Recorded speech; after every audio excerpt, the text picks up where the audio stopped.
Bonjour fidèles téléspectateurs, bienvenue dans votre émission Connexion N. En premier lieu, je me présente au nom de Noëlla Ineza Kwanzambi, la crème délicieuse de la presse congolaise. L'émission émission na biso toembeli bino Dr Guy Pandato nayende tolobelebele nde boyokani nyayeli awa. Bonjour Dr Guy Pandato. Bonjour maman Noëlla Ineza. Bonne santé. Santé za kitoko na ngolo nzambe nzambe toza malamu. Boyi malamu na émission na biso Connexion N. L'autre mono na émission na biso nini oye omemeli ba téléspectateurs au Bolanda. Oh lelo tozali kobeta c'était beaucoup plus na o etali bopeto ya RDC particulièrement na ville province ya Kinshasa. Donc lelo tolobela beaucoup plus o etali commune oyo nga moko nazali na Masina na quartier Petro Congo. Oui, docteur Guy Pandato, quel est le but ya kosa projet oyo? Bon, but numéro 1 ezali beaucoup plus pour na kosenir un peu le milieu Petro Congo. Parce que totambolaka chaque fois ce qui mboule noki pour na koleka en tout cas et comme un problème partout, ba mai partout, ba fulu yangwana bita liboso ya makasi eza surtout kaka ko assainir milieu Petro Congo et comme le toza komona neti na ba commune mususu moyena tanga kombo ezate. Donc quartier comme malamu mbula peso ke noki obimi pe olati sapato olati lipapa otamboli malamu. Donc ça machine eza trop sale hein, yango olingi bo sala ngona machine. Bon, machine eza kaka trop saleté mais ba commune mususu pe eza trop sale yango moni papa na biso gouverneur Gentini Ngobila à la sa qui appelle ya Kinshasa Bopeto. Donc partout salité zali mais place où on a vandi il faut na lingape ezala malamu lokola ba commune mususu o peza moi malamu.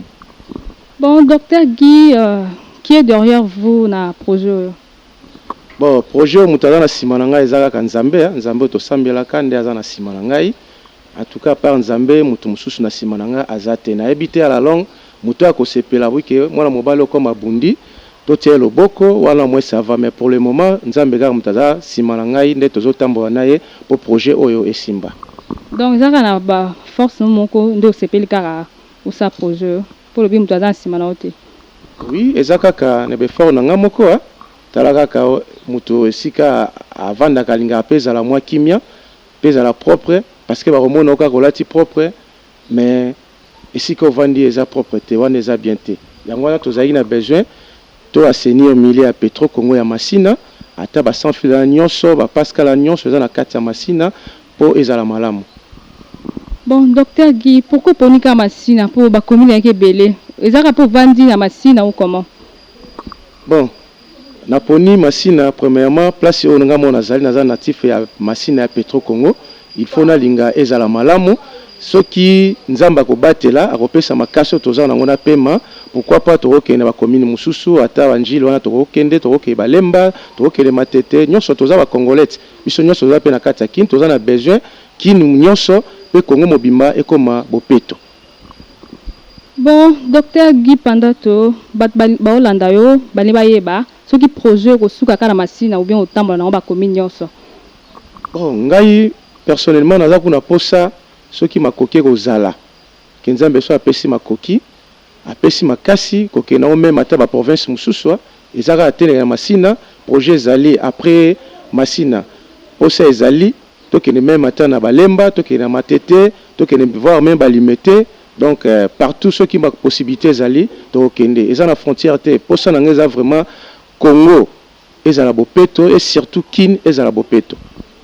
Bon, docteur Guy, ce qui exemple partenaire moko a proposé yo que bo ça la projet elongo, vous êtes d'accord ou comment?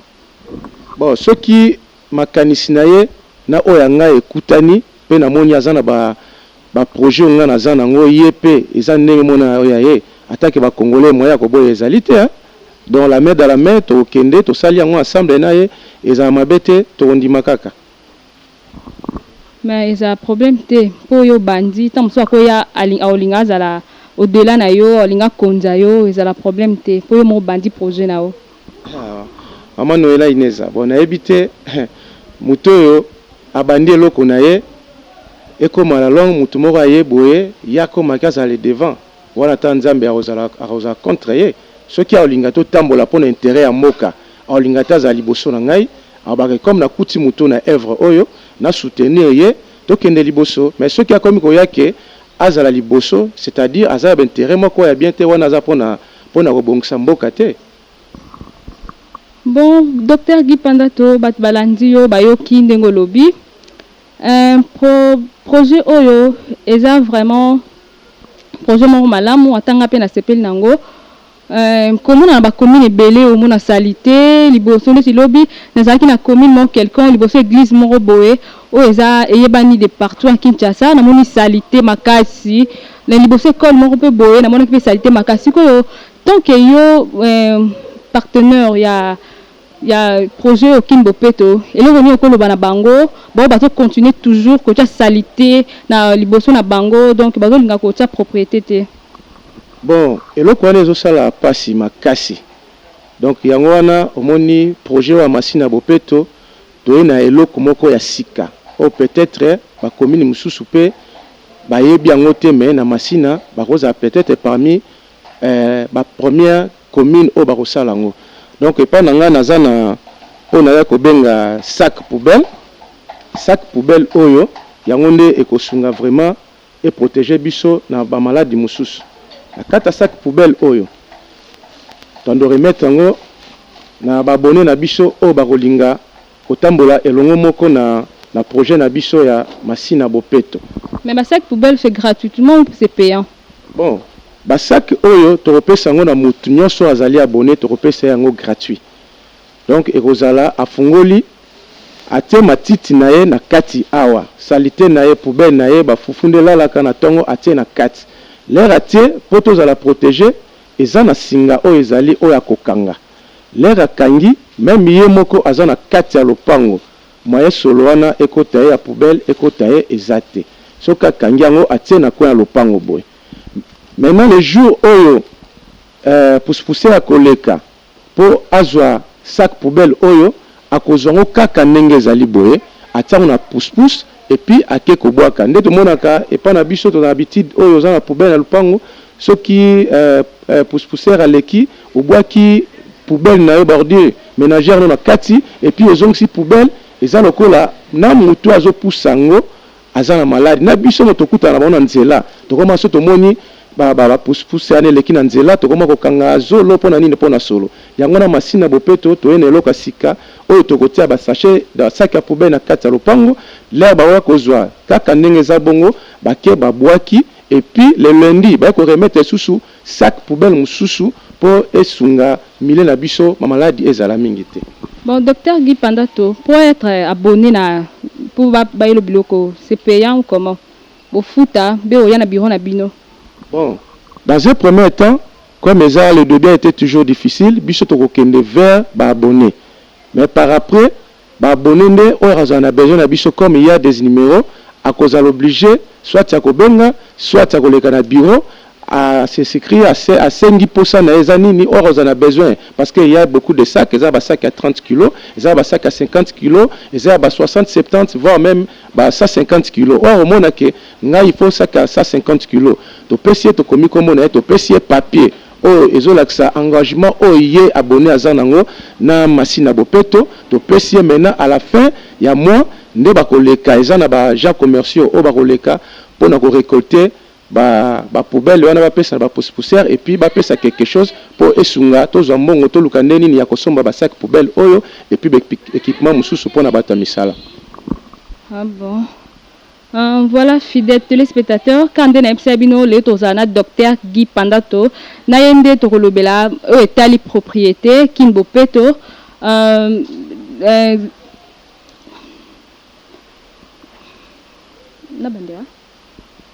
Voilà, fidèles téléspectateurs, car on a ebisaki bino le tokozalana docteur Guy Pandato, na yende tokol elongo na yende tokolobela o etali propriété comme dia lingala Kimbopeto.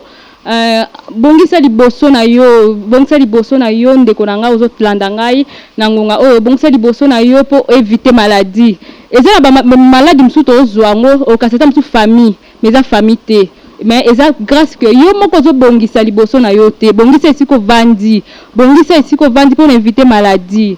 Là je dis un grand merci à mon papa chéri Edo Kwanzambi depuis l'Europe, à ma maman chérie Salima Massamba, à mon grand frère chéri Gianni Kindoudi. Là je vois Jibi Minga qui est ici sur notre plateau, Laetitia Miranda, ma grande sœur chérie, maman Nadjaïbe et Nathan. Docteur Guy Pandato, n'a tout une autre question oyo. Ils ont la maladie qui est circulée dans le monde entier, appelée coronavirus, autrement dit Covid-19. Si donc, ils ont cause à la paix, ceux qui nous doivent à se protéger bien. À quoi pour entamer la maladie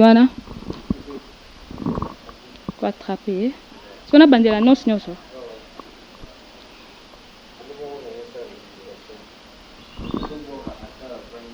Balubate,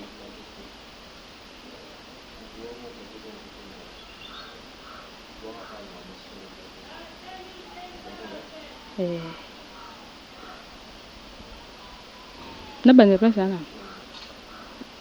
À 0.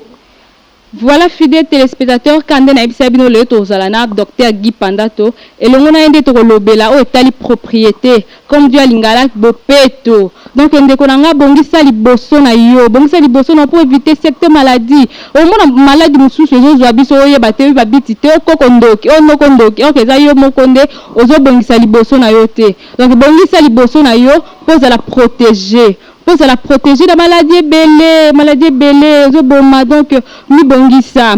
Là, je dis un grand merci à ma maman chérie Salima Massamba qui est en Europe, à ma grande sœur chérie Laetitia Miranda, la maman de Jaïbe et Nathan, à ma copine chérie Lauriane et Côte. Bananu, siège na bino za wapi. Pour nous toi doit basacher il faut ya wapi. Na masina kaka wapi. Oui, pour le moment, siège est na machine à la Petro Congo, na quartier Kimbangu, na avenue Ngampi numéro 2. Wanande okuta dans équipe mobile ezawana oyezo yamba batu pona ko s'abonner na machine à bopeto. Donc so muto ayemba moko s'abonner bo pesi sachet. Oui, so muto s'abonner na biso, il y a des autocollants ba komi ba prix ya babilo kona nyonso ba komi machine à bopeto. Wana ceux qui muta s'abonner tokende na porte à lopango na ye ba fixa ngo na porte à lopango na ye bato ba koleka po bazwa matiti wana ba poubelle wana nde bando olie ke ba belelaka ko belela pe mutu na mususu pe aliaki te malade mususu pe ko ya mutazo loba loba akoya tali ainsi na biso ezali a machine na bopeto mala moko akoti na kati azu poubelle na ye atie na pousse et puis ake ko bwa kango. Docteur, ce qui d'autres exemples poubelle et tondi. Bon, ben abino ben de mutoya maman na siège na bino na Kimbangu. Bon, en tout cas, c'est une bonne question.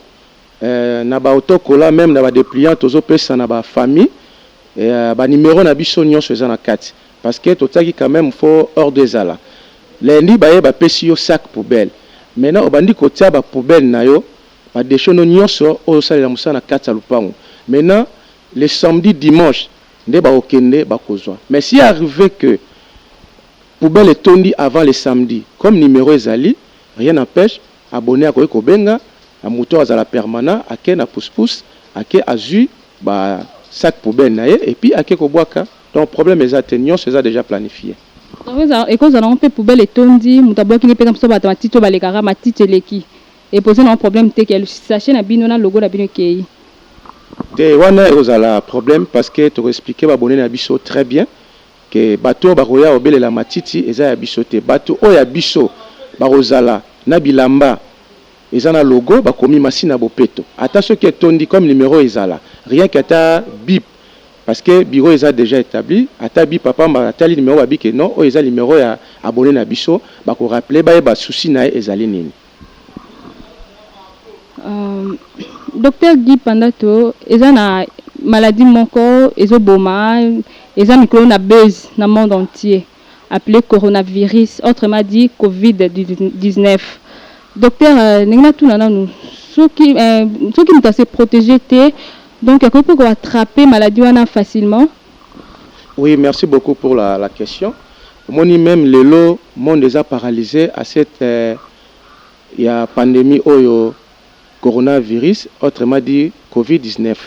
Yango moni tozolinga tosala eloko oyo balancer même n'est pas papa na biso gouverneur que Kinshasa bopeto parce que suite ya ba saleté na kati ya lupango ekopesa pe ba maladie ya ndenge na ndenge. Lelo tokomona kopesa ba ndoki ka valeur pona nini mutabeli malaria abeli fièvre typhoïde azui pe traitement après 3 mois 4 mois à quel hôpital ba fièvre zongi malade zongi o tendoki no zandoki te parce que milliers to vandi ezali bien te. Il y a beaucoup de saleté o ezana kati ya ba milliers to zali na ba avenir na ba parcelle toza vraiment protéger te yango à tout moment ba anticorps na biso koko marara faible et ensuite malade au Covid-19 eza oponate et surtout na ba mapango na biso ba poubelle na biso à tout moment ezala raka polele là au bois ki loko et poli pendant 3 jours toza na kati ya lupango tozo respirer kaka ba salité wana kaka ba odeur wana toza maladi tendeni mama na nga Noela. Mais vaccin moko yé pour la maladie ya Covid. Vaccin ne ça sert à rien comment? Bon, vaccin koki kozala mais loka liboso so muta se protéger ata du vaccin te. Azana problème te mais ceux qui ont se protéger te malade et zuyo ba pesi au vaccin ils appellent ma bête yango pona koza vaccin et aussi nga tozo ngote plutôt esenga ke toza la protéger mine na biso eza malamu ba poubelle ezala te na ba balabala poubelle ezala te na kati ya lupango poubelle ezala te na kati ya ndako tomona bandako muso kei na coin omoni ba salité ezali ba papier omoni biloko balela mususu ba miko ya Thomson ba miko ya poulet et vandi na okaka na nini nyonso wana eza kopesa maladie. Donc il faut qu'on se protéger pour tozoa vaccin te surtout se protéger te toza l'obligé à cause vaccin. Bon, pour se protéger, il faut éviter les propriétés. Il y a des mesures pour se protéger, pour éviter Covid-19 en tant que docteur. Oui, il y a des mesures ezali, eza obimi opesi mutumbote parce que er moto zobo santément la kinto mesana opesa mutumbote la main dans la main. Donc ceux qui opesi mutumbote avant otelo na munoko, il faut sukola maboko, sukola il y a même ba détergent ezali. Donc, ceux qui ont pessimbote après même 15 minutes, ça ne dérange pas. Donc, on a sac pour éviter maladie. Donc, ceux qui ont salle au pessimbote, ou bien au kendaki toilette, ou bien au kendaki au salle à petit besoin. Tu es obligé à sukola maboko après avoir que tu as la place. Oui, fidèle téléspectateur, qui docteur, couteau lobby, faut se protéger. Donc, ndeko papa, ndeko maman, ndeko lengue. Se protéger pour éviter maladie à Covid-19. Avant de, si tu finis à manger, il faut laver de mains. Donc, se protéger là, tu caches na yo, là, tu masques na yo pour éviter maladie. Donc, mi batte là avant mutum soit mi batte là yo. Et comme matin que ndoki te, yo mo koza ndoki a vi na yo so mi batte lité. La maladie existe, la coronavirus appelé Covid-19. Donc, mi batte là. Docteur, Covid-19 c'est vrai? Bon, ezana ba âge mususu oyo microbe wana na nzoto ekoiko se développer te.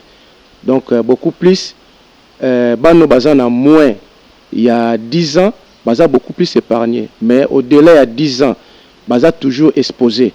Siko biso ezaka kangolu na mboka ngatinda biso RDC tellement température elle a toujours élevée yango zomona virus wana koya na maboka mutubwe soki température eza déjà au-delà à 25 degrés Celsius yemoro akokufa asupportera vraiment chaleur te yango monike na milieu tozali tokoma ko kamwa malade ya toyoka kezali mendenge nini famille mona ebani songolo na ebani batebele mais ata mutu mona ebite ki azwi yango tozana ba camarades na ba commune mususu ezande par rapport ya température ya mboka na biso tellement ils allera toujours élevé yango no monique maladie wana eza ko épargner beaucoup plus de gens mais la maladie existe il faut se protéger.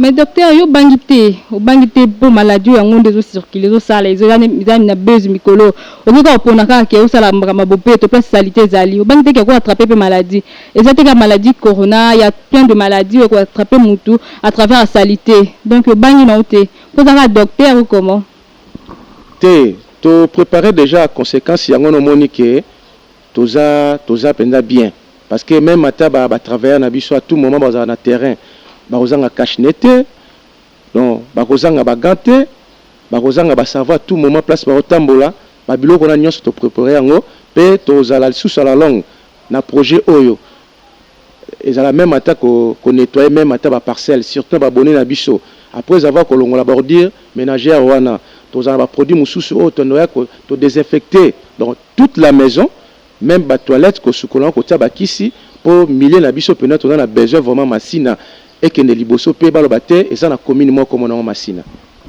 Docteur Balandia Massina, je crois que Baolanda yo bali nalina yebana nous ce qui est obligatoirement ou comment mais mutu so alingi na été à côté ka be eza par force faut ka mutu so baka sachet faut ka mutu moko ka azaka abonné na Kimbo Peto c'est obligatoire bendeni te eza obligatoire te to mona même ata l'église coûte eza obligatoire te eza que mutu ye moko a moni valeur et loco selon explication ba Jean Abisso là va expliquer na bandaku o a moni ki azan intérêt que azala à vivre sa maladie na kati ya lupango aka s'abonner facilement o pa boyi to kangete be to tamona ba policier te po ya boyi bakanga donc eza obligatoire te. Bon docteur ba landi bazolanda yo bali ba profiter nanu ba bénéficier pour le ba moni docteur en plateau na plateau maladie au coronavirus ce qui est attrapé mutu et diraka pendant combien de temps pour mutu akufa? Bon normalement maladie pour ezui mutu pour mutu akufa ça dépend ya anticorps ya mutu ce qui anticorps na yo eza makasi ok non même au-delà un mois 2 mois mais ce qui anticorps nous a faible rose wa maladie après à 14e jour incubation qui va confirmer que malade est en nzoto recouvre même après 5 à 6 jours hein? Donc il dépend de cas anticorps à mutu. Bon, quels sont les symptômes où il a mutu a attrapé la coronavirus? Bon, bah symptômes où ils ont l'accès mutu où il a na Covid-19, ils a beaucoup plus la température élevée au-delà il y a 37 degrés Celsius, il y a vraiment signe où ils a mangé et puis qu'on transpirer à tout moment et puis tout. Donc à tout moment, mutazo kosola, à tout lié mon santé, moyens à les athées. Donc il y a vraiment un signe majeur où ils ont température élevée et puis kosu otobenga kana lingala et puis ko transpirer belé qui aux peut-être un bout zono comme mutazo transpirer. Donc ils ont parmi trois signes symptômes majeurs oyo ils ont l'accès que mutu a attrapé na coronavirus. C'est vraiment une maladie existe parce que na ba bus na ba église na ba wenzi mo na ka bato troupé donc babi que maladie ngo elingi bato ebelete est-ce vraiment la maladie existe nan peut bato s'en douter trop donc bato ça vraiment sur nangote est-ce vraiment en Afrique vraiment izali? Oui, la maladie existe biso même na musala toza ki bato mi balé otisiko baza sous traitement donc la maladie existe. Bon, au moins le mususu ngana lobango toujours même na pas ba confrère na ba médecin que nzambe alingaka Congo mingi parce que moi je me rappelle à début l'herbe anosa que malade ezali to mona ba pasteur ba kenda bangomba to mona ba église ba sambeli maintenant après l'herbe ba zu malade te ba kufite ba to akomi koniye que malade ezate mais siko bo kenda ki bangomba ko sala nini bo sambela nzambe pona nini pour nzambe alobi soki osengi na opesa bino osenga ke maladie ezala te nzambe apesi ke maladie ezwa bato ebele te. La maladie existe ezoboma ezali vraiment c'est réel biso totambo ba place ebele na bopito ebele ba centre ebele donc tokuti bato baza attrapé na maladie coronavirus donc la maladie existe. Docteur tomoni olati polo ya logo ya Massina Bopeto. Est-ce que les gens sont sombi sachi à comme abonné pour PC polo ou bien les enfants ressemblent? Manuela omoni eza eloko oyo tolinga to sala bongo mais loboko moko donc to kompe place oyo souffle to ko kali susute yango to bike na nzambe na biso en tout cas to rolonga kaka donc pour le moment ba logo to sali ya Massina Bopeto eza pona ba abonné te ezali kaka nde to lobake visibilité parce que mutu mususu la mususu azwaki dépliant te, mutu mususu la mususu na veni na bango balekaki azalaki te, à partir aromona mutu masina bopeto mbala moko akozinga ayeba masina bopeto eza nini. La akotanga nde akokomprendre non masina bopeto elobi boye elobi boye elobi boye. Nde peut-être akoba te mama oh papa akokozwa numéro na benga na kati o na moni pona na koma pe abonné na masina bopeto. Yango topesi ba polo na bateau bakotambola pona kopesa ba dépliant. Donc na sima pe ezali eza aussi na ba service na lobby eza déjà na projet. Je crois après un mois ba service nyonso o ekozala. Donc ba nettoyage ya ba centre de santé, ba service peinture, mutana a besoin ba décorer ndaku na ya koleka pour l'air couleur eza na ndaku, couleur pe kimisaka ba biloko ebele. Donc yango wana ba service nyonso ekozala. Oyona tunit ndeti soki mutu alingi abonné mo alinga azape na polo naza abonné ya kin bopeto donc na la attraper polo so boté que la yebe bopesa gratuitement. Bon soki azana besoin nango et que ba stock na biso ndambo etikalaki pona kopesa ye eza problème te, peut-être grâce na ye pe ba abonné bakoya soki ezate to yebisa ye condition maman faut pesa moyena quelque chose pour avoir le polo. Donc c'est un peu ça. Bana masina Petro Congo boyoki docteur Guy Panda to ayeko sunga bino pe bo sunga ezate ke le kwa boyoki kimbo peto eza ba kobongisela bino commune e bo bebisa bo pese musala polo yango o aza posa polo bino boyoki eza boko somba mais na mbongo ebelete mbongo mukeza ka sungi bino taka muta penser na bino eza ki penser na ba santé na bino na ba vie na bino pe bo bebisa te bo bongisa liboso ndako na mama papa tout biso basi peut ça musala lingeza la propre pour protéger bana ou protéger papa ou protéger famille. Donc bongisi liboso na yo.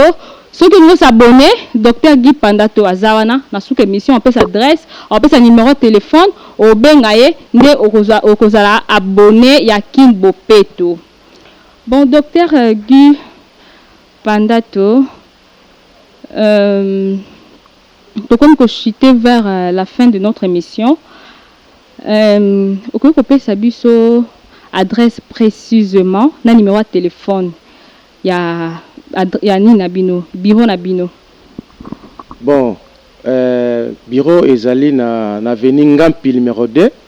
Donc pour le moment bureau ezali wana ce que okuta batwazana o bakoyamba yo na commune ya Masina derrière la clôture ya Petro Congo bana nyonso Masina derrière bayebi Petro Congo pe avenue Ngampi eza avenue Ngampi eza avenue o yebani pe mingi. Donc oya on a besoin peut-être il y a place totalité à quoi benga biso na 089 925 37 00. Donc 089 925 37 00. On appelle ça le numéro à WhatsApp ou bien ko benga na 0900 875 975 0900 875 975. Donc ba numéro na biso yango na soko bengi en tout cas à tout moment toko solo là pour oza ba éclaircissement mususu. Bon ndenge bat balandi yo botam sumtu mo alandi yo abi anga pe na sepeli nanga na koma parmi ba agent na travailler na docteur Guy Pandato to sunga elongo masina Petro Congo. Donc mutongo pa oza permis ko tabe ba de ba koki te oya oza na besoin to ça balobaka ke l'union fait la force. On a besoin même à la commune Mususu à ce pays un projet à Roya dont la porte est grandement ouverte pour tout le monde. Donc ici quand nous sommes mis à Monique à ce pays na initiative au projet au qui est liboso à Roya. Donc le numéro yangwana ou bien au comme na boîte email pandato@hotmail.fr. Donc au ko biso pe wana otiki message to répondre yo to ko monana ko kota eza na problème te ezaka o respecter ba norme ya musala ndeto zio na musala donc eza na problème te. Siko docteur projet na mitu suka na ba mapangu ou bien na ba veni ndeza rapeta msu moi samedi mo boye en tant que ba Jean ya Kimbo Peto boko pe bon ça moi ba veni pour ka propriété pour mutu msusu akotaka propriété na lupangu na ye avenir taliete siko bino ba to Jean Bopeto bozo ya pe na ba veni bozo bon ça ba veni na mona ba veni tout chaque samedi ba jeune garçon ba kangami boye ba bongisi avenir na bango bio peza bongo Oui, projet en ezali, mais toyebi que mboka na biso, donc et ça la passe. Toyebi ko lancer peut-être là msusu samedi salongo. Tongoti 10h.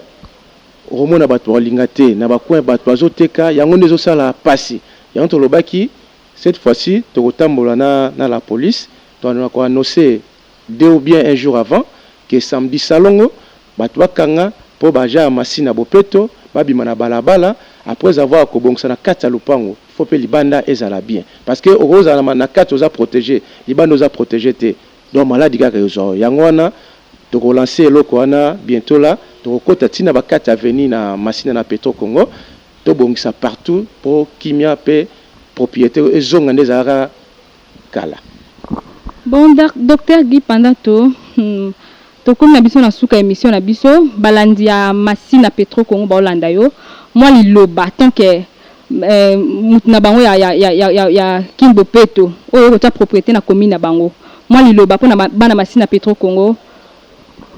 Bon, liloba beaucoup plus ezali kobeta CT hein, kobeta CT na likambo etali masina bopeto et puis batu bazwango na sens ya mabete pona yebi ke tokoma kokanisaka mabe ye topesa ye mbongo akokoma na mbongo ebele akosala boye akosala boye te soki olandi bongo yango moni salité ezozala partout donc bokanisa eloko wana te liloba beaucoup plus eza kaka toza na besoin na bino bosabone na masina bopeto pour lutter contre ba malade belé o eza lié na ba poubelle na biso ya kati ya lopango parce que ba poubelle ana ezala la msu ya depuis lundi voire même ça la 2 semaines na kati ya lopango ezo bebisa ba milliers eza ko pesa ba maladie belé yango na c'est l'obs explication na biso là bokoleka na bureau ba dépliant to kabolango d'ici là bokotanga bo comprendre masina bopeto eza nini na yango boza mutema ko fungoma quand biso to fungoli mutema toye pa na bino pe bo fungola mutema boye pa na biso pona ko lutter contre ba salité o eza na commune na biso masina. Docteur Guy, merci beaucoup pour la réponse de votre invitation. Je suis vraiment très heureuse de vous voir dans mon plateau de l'émission Connexion N. Merci vraiment. Merci peu félicitations na idée oyo olingo sungaba na masina Petro Congo. Merci vraiment na sepeli makasi. Docteur Guy Pandato, moi bambote na balandi ba otala yo. Moi bon bambote beaucoup plus na bana masina nyoso. Donc boyebiga masina to zalaka so na ndiko tanga bakombo wa misusu te atanga ngate pona nini boye atanga ngate na ko saboni na ngate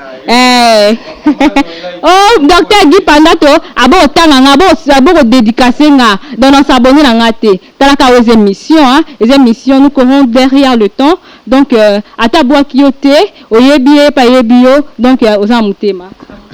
Merci beaucoup. Bon ata moi moko mibale esalaka moi bien beaucoup plus na mbote belé na maman na ngai maman Marie Mbo Langalanga isika aza kolanda ngai en tout cas bambote belé maman alinganga mingi yo asambelaka pona ngai yo azosala ke ngana zala bon merci na bambote sous belé na famille Pandato Mobimba na famille Minga Kwete na famille Mapanda donc ma famille oze belé boyebi kaka bambote belé na bino nyonso ba bisou na lingaka bino boyebi docteur Guy ndenga azalaka na bino epanda ye mona muki azalaka te mukola azalaka te naza muta génération nyonso ba génération ba koko naza ya ba papa naza ya bana 10 ans naza na donc boyebi ka ndeto zalaka en tout cas bambote belé donc masina bopeto ebengi bino boya ko s'abonner pour to lutter contre ba salité na biso eza na commune na biso masina. Merci beaucoup. Nous sommes à la fin de cette émission. Si vous l'avez bien suivi, dis un grand merci à mon réalisateur. Moi, je l'appelle Ya Christian. Le pro maestro, il est là, Yenda Zubiso. Mon directeur technique, Ya Vladi Massaya. Le génie de la presse congolaise, moi, je l'appelle le PDG Jacques Massaya, un bon papa depuis l'Europe. Merci, papa. Merci vraiment pour le faveur que tu m'as fait. Là, je dis un grand merci à Maître Jibi Minga, toute la famille Minga, à mon bébé chéri Blessing Bamoucho, à mon fils chéri Judel.